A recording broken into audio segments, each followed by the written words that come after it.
Hello friends, नमस्कार। मैं हूं अमर झा और आप देख रहे हैं कम्युनिकेशन स्किल्स ऑन स्किल यात्रा। मेक्सिको के एक शहर में एक कपल रॉन और उसकी वाइफ रीना और एक छोटा सा स्कूल गोइंग लड़का रॉनी रहते थे। एक दिन रॉन शहर से बाहर कहीं काम से गए हुए थे। हर रोज की तरह रॉनी स्कूल जाने के लिए तैयार होने लगा। मम्मी रीना ने बच्चे को कपड़े पहनाकर शूज पहनाने लगी। रॉनी ने कहा, मम्मी मुझे शूज काट रहा है। रीना ने कहा, अच्छा डैडी शहर से बाहर गए हैं, तुम्हें स्कूल नहीं जाना है और इसलिए तुम बहाने बना रहे हो। उसने फिर से कहा, मम्मी कुछ काट रहा है। रीना ने लेट होते देख फटाफट जबरदस्ती शूज पहना दिए और रॉनी को स्कूल छोड़कर आ गए। थोड़ी ही देर में प्रिंसिपल का कॉल आया कि आपका बेटा बीमार हो गया है। वह भागी भागी जब स्कूल पहुंची तो जल्दी से रॉनी को हॉस्पिटल ले गई। जब रॉनी के शूज खोले तो उसमें से एक जहरीला बिच्छू बाहर निकला और तब तक रॉनी की मौत हो गई। रीना ने अपने हस्बैंड रॉन को फोन किया और सारी कहानी सुनाई। रॉन तो अपने इकलौते बच्चे की मौत सुनते ही आग बबूला हो गया और कहने लगा, तुम्हारी गलती के कारण ही हमारे बच्चे की जान चली गई। रीना और भी दुखी हो गई। एक तो उसने अपना प्यारा सा बच्चा खोया था और खुद सदमे में थी। ऊपर से जब पति ने कहा कि वो उसकी गलती से हुआ है तो उसे बहुत ग्लानि हुई और उस ग्लानि को मिटाने के लिए खुद जहर खा ली और उसकी भी वही मौत हो गई।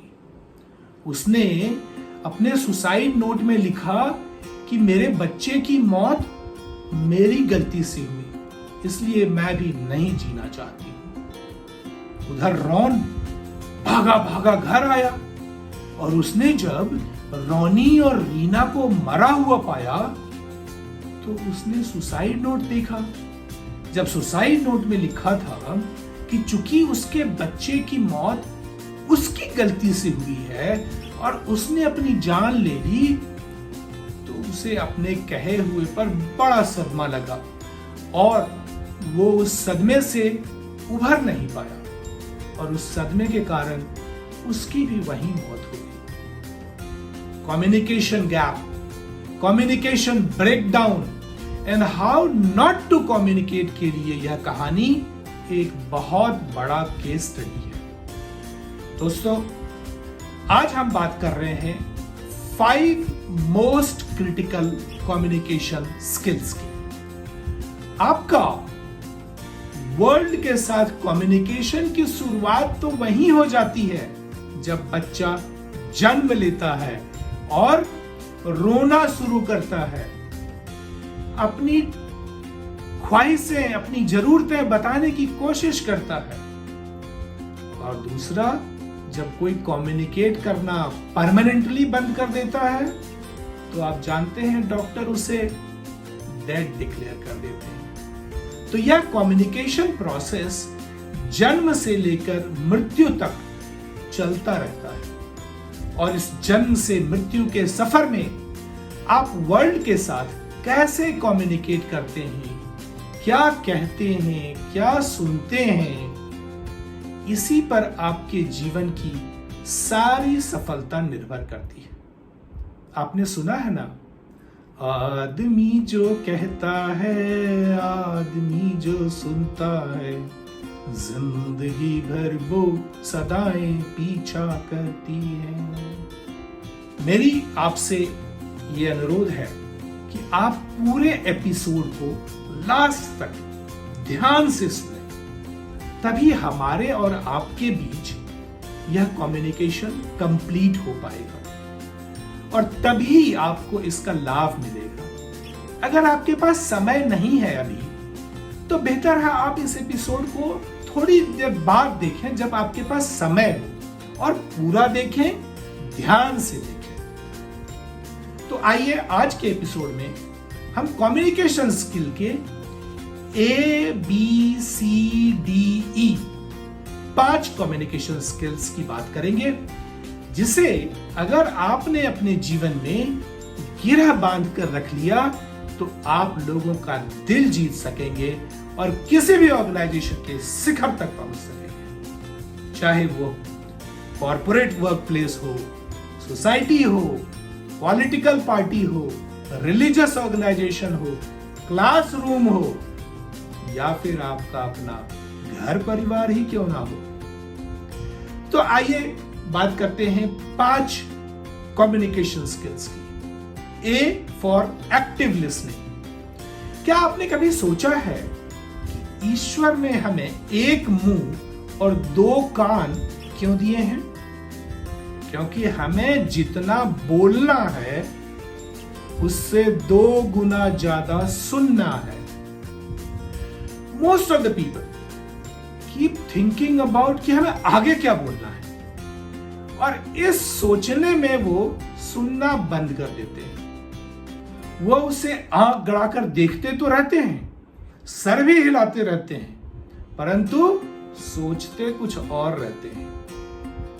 अगला आदमी क्या बोल रहा है सिर्फ उसके वर्ड को ही नहीं सुनना है, बल्कि उन वर्ड्स के पीछे जो मैसेज है या इमोशंस है उसे समझने की कोशिश करनी है। उस मैसेज को दिमाग में प्रोसेस कर उसके ऊपर क्या एक्शन लेना है यह भी सोचना है, और अगर जरूरत हो तो उस पर फीडबैक भी देना है, और कुछ नहीं समझ में आया तो क्वेश्चंस भी पूछने हैं, क्योंकि there is nothing like a dumb question.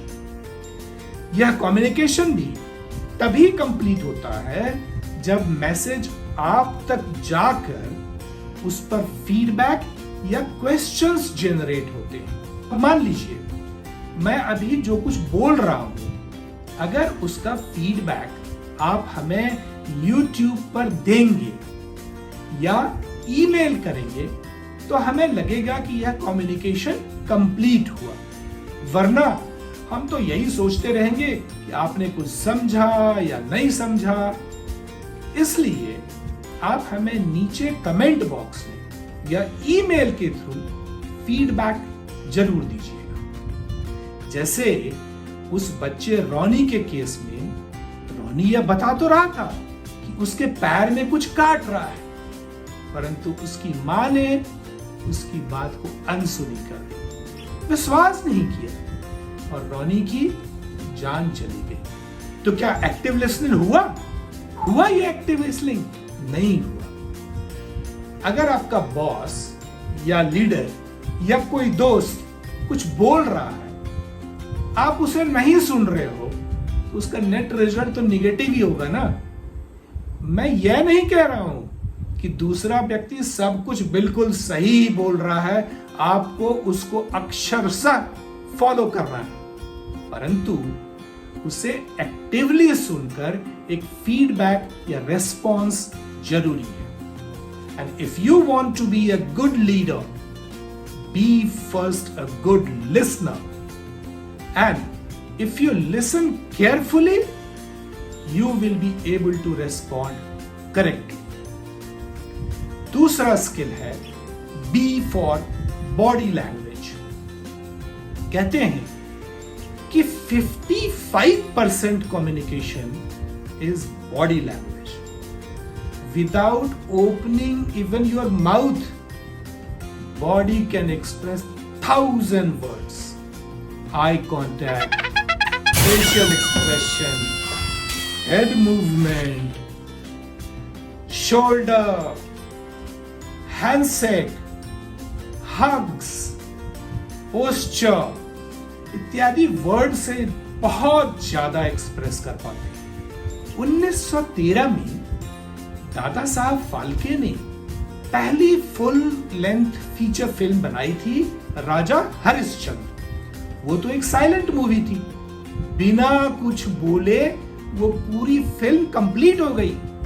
और हाँ, आज भी फिल्म के एक्टर्स एंड फिल्म स्टार्स हमको करोड़ों रुपए body language and facial expression के ही तो मिलते हैं।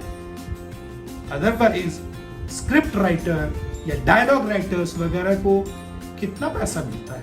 इसलिए अगर आपको अपने कम्युनिकेशन स्किल्स को इंप्रूव करना है तो बॉडी लैंग्वेज के ऊपर ध्यान दें और बॉडी लैंग्वेज के ऊपर ट्रेन करें, काम करें। आपकी बॉडी लैंग्वेज में कॉन्फिडेंस और सिंसियरिटी दिखनी चाहिए। नंबर 3, कॉम्प्रिहेंशन, जिसे परसेप्शन या विजुअलाइजेशन भी कहते हैं। आप किसी इंफॉर्मेशन या मैसेज को दिमाग में कैसे प्रोसेस करते हैं यह आपके लाइफ एक्सपीरियंसेस के ऊपर डिपेंड करता है। जैसे कि आप इस पिक्चर में एक शेरनी को अपने बच्चे को मुंह से उठाए हुए भी देख सकते हो, और अगर दूसरे पॉइंट ऑफ व्यू से देखोगे तो लगेगा कि शेरनी अपने बच्चे को ही खा रही है। यही तो उस बच्चे रॉनी के केस में हुआ। जबकि रॉनी सच बोल रहा था, उसे सूज के अंदर कुछ काट रहा है, परंतु मां रीना के एक्सपीरियंसेस ने यह सोचा कि बच्चा स्कूल नहीं जाने के लिए झूठ बोल रहा है। मां जबकि बच्चे को मदद कर रही थी, लेकिन उसके हस्बैंड रॉन ने क्या कह दिया, तुम्हारी गलती के कारण हमारा बच्चा मर गया। आप किसी कम्युनिकेशन को पॉजिटिव रूप में लें या नेगेटिव रूप में, दोनों तरह से देख सकते हैं। आप किसी इंफॉर्मेशन को सच मान सकते हैं या शक कर सकते हैं। इसलिए जरूरत है कि आप किसी सिचुएशन में मैसेज को ओपन माइंड से सोचने के लिए ट्रेन करें। Number 4, D for delivery. कहा जाता है कि कम्युनिकेशन का इफेक्टिवनेस 38% तक उसके टोन, इन्फ्लेक्शन या डिलीवरी के ऊपर डिपेंड करता है। जैसे हम फिर से बच्चे रॉनी के केस में देखते हैं, अगर रीना का हस्बैंड रॉन फोन पर ही अपनी वाइफ के ऊपर फॉल्ट का इल्जाम न लगाकर घर लौटकर आराम से डिटेल फेस टू फेस बात कर सिचुएशन को समझने की कोशिश करता तो शायद वो अपनी वाइफ को ना खोता। मैं अपना एक एग्जांपल बताता हूं। एक बार मेरा एक बड़े जॉब के लिए इंटरव्यू हो रहा था बेंगलोर में। उसमें 4 इंटरव्यूअर मेरे सामने अक्रॉस द टेबल बैठे थे और एक interviewer virtual online Malaysia Kuala Lumpur में बैठा हुआ था। इंटरव्यू काफी लंबा चला।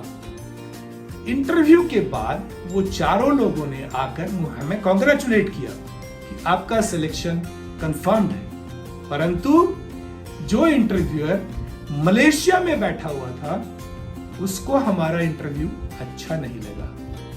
नेचुरली जो बंदा कुआलालंपुर में बैठा हुआ था वो इंटरव्यू पैनल का सीनियर मोस्ट बंदा था। एक्चुअली इंटरव्यू के दौरान इंटरनेट कनेक्टिविटी इतनी बार डिसरप्ट हो चुकी थी, हमारे कम्युनिकेशन में इतना गैप आ गया था कि वो आदमी बिल्कुल फ्रस्ट्रेट हो गया था और मेरा सिलेक्शन नहीं हुआ। तो जब भी आपका कम्युनिकेशन संजीदा और इंपॉर्टेंट हो तो कोशिश करें कि कम्युनिकेशन फेस टू फेस, आमने सामने बैठकर और डायरेक्ट कम्युनिकेशन आपके साथ हो। Number 5, emotional intelligence. So E for emotional intelligence. जब कम्युनिकेशन 2 लोगों के बीच हो रहा हो तो सबसे सेंसिटिव एंड कॉम्प्लेक्स चीज होती है दोनों का इमोशन, और दोनों लोगों के बीच एक कंट्रोल्ड इमोशंस का होना ही एक मैच्योर्ड कम्युनिकेशन की नेसेसिटी है। चाहे वो बड़े बड़े निगोशिएशंस हों या 2 राष्ट्रों के बीच डिप्लोमेसी हो, इमोशनल इंटेलिजेंस बहुत इंपॉर्टेंट रोल प्ले करता है। अमेरिकन साइकोलॉजिस्ट डैनियल गोलमैन के अनुसार इमोशनल इंटेलिजेंस के 5 एलिमेंट होते हैं। Number 1, self awareness, that means ability to recognise an emotion as it happens. Number 2, self regulation, the way you control those emotions. 3, motivation. 4th, empathy. And 5th, social skills, यानी respect, regards, manners. किसी भी communication के दौरान आप अपने emotions को दूसरे party के इमोशन और सिचुएशन के डिमांड के अनुसार कितना कंट्रोल कर पाते हो, यही इमोशनल इंटेलिजेंस या इमोशनल कोशेंट कहलाता है। हालांकि सुनने में ये काफी कॉम्प्लिकेटेड लगता है, पर आपका बच्चा स्कूल जाते समय आपके मूड को देखते हुए जिस तरह से पॉकेट मनी का डिमांड कर लेता है, या आपकी वाइफ आपके चेहरे के भाव को देखकर शाम की मूवी का प्लान ड्रॉप कर देती है, वो उनका इमोशनल इंटेलिजेंस ही तो होता है। Why is effective communication important at the work place? किसी भी वर्क प्लेस पर इफेक्टिव कम्युनिकेशन के द्वारा higher productivity, high employee morale, healthy work environment, improved employee retention and happy customer relationship achieve किया जा सकता है। इसीलिए कोई भी बड़ा ऑर्गेनाइजेशन अपने एम्प्लॉई को, खासकर लीडरशिप टीम में, इफेक्टिव कम्युनिकेशन स्किल्स ढूंढता है। तो अगर आप भी अपने ऑर्गेनाइजेशन में, वर्क प्लेस पर, सोसाइटी में लोगों का दिल जीतना चाहते हैं, लीडरशिप पोजीशन हासिल करना चाहते हैं, अपने कम्युनिकेशन में इन 5 चीजों पर हमेशा ध्यान दीजिएगा और प्रैक्टिस करिएगा। ए फॉर एक्टिव लिसनिंग, यानी ध्यान से सुनना। B for body language. C for comprehension, यानी परसेप्शन या सिचुएशन का visualisation. D, delivery of communication. And E, emotional intelligence. हमारे शास्त्रों में भी कहा गया है कि व्यक्ति को मनसा वाचा कर्मणा एक होना चाहिए, यानी हमें मन, वचन और कर्म से एक होना चाहिए, तभी हमारे व्यक्तित्व में निखार आएगा और हम जीवन के शिखर पर पहुंच पाएंगे। आज के एपिसोड में बस इतना ही। अगर आपको यह वीडियो पसंद आया है, आप इसे लाइक करें, चैनल को सब्सक्राइब करें और बेल आइकन दबाएं, ताकि जब हमारा नेक्स्ट वीडियो अपलोड हो तो आपको नोटिफाई किया जा सके। And don't forget to give your feedback and comments on YouTube or write to me on amarjha@amarjha.com or amarjhateam@gmail.com. Your comments and feedback will help me design the next episode for you. Till then, thank you so much. Bye for now. God bless.